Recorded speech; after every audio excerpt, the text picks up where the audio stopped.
Hey everyone, welcome back to Corporate Decoder, the place where we dig deep into the documents that big businesses don't always want you to read.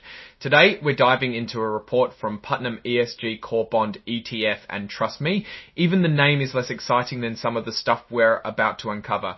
We're talking about how this fund performed, what it invested in, and some big changes behind the scenes that might make you scratch your head. In short, this ESG, environmental, social, and governance. Bond fund returned 819% over the last year, but now the company in charge of it has changed. We will talk about the implications of it, but before we start, if you appreciate getting straight insights from corporate documents, make sure you're subscribed. We also have a Discord community linked in the description below to discuss these kinds of things. Let's start with something everyone cares about, costs. This fund tells us what it would cost to invest $10,000. For this fund, it would cost you about $35. Said another way, that's 0.34% of your investment. This covers the fund's operating expenses, basically what it takes to keep the lights on. Not bad, but definitely something to keep in mind. So how did the fund actually do? For the year ending April 30, 2025, it had a return of 8.19%. To figure out if that's good, they compared themselves to something called the Bloomberg US Aggregate Index. It is basically a group of bonds meant to be a benchmark.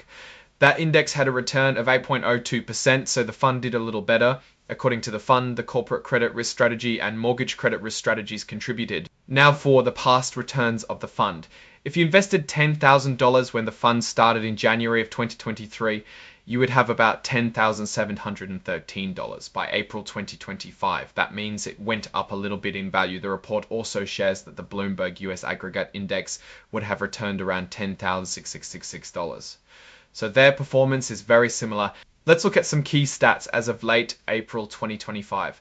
The fund had about $725 million in total net assets. Net assets basically means the value of everything the fund owns, minus what it owes. The fund has 477 holdings in its portfolio, meaning they're invested in almost 500 different places. The cost to manage all of this was about $2.2 million. The portfolio turnover rate, which measures how frequently the fund buys and sells its holdings, was at 2.7%. High turnover can mean more trading costs and potentially higher taxes for investors.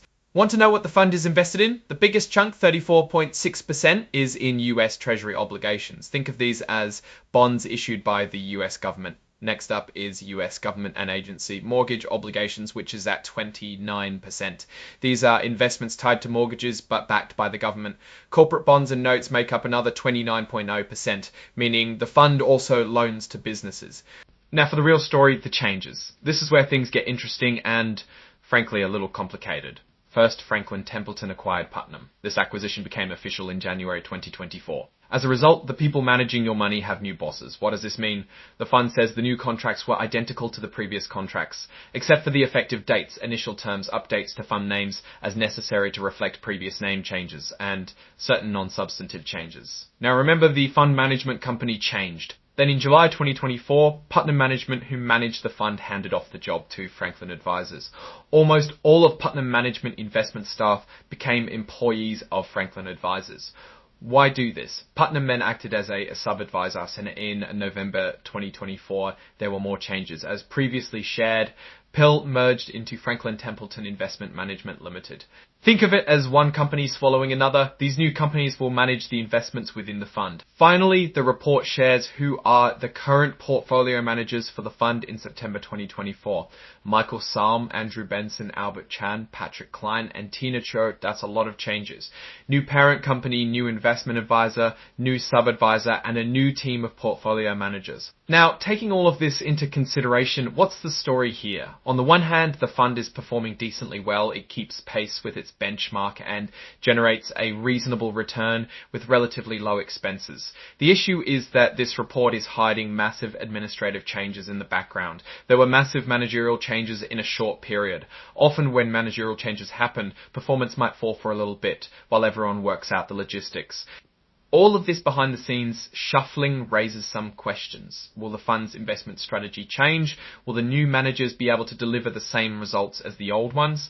What does this change mean for investors? There is a lot of stuff going on. More people are involved so far, so that will likely increase costs. Ultimately, whether or not this fund is suitable depends on each individual's personal financial goals and tolerance for risk. However, remember that there are managerial changes involved, and that often impacts performance. For some people, it's a pass. For others, it's worth investing in if they don't mind that massive change.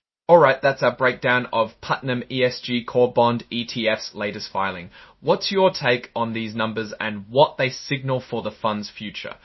Drop your thoughts in the comments. If this analysis was valuable, hitting that like button really helps, and subscribe for more deep dives. Don't forget to check out the Discord in the description. Thanks for watching. See you next time.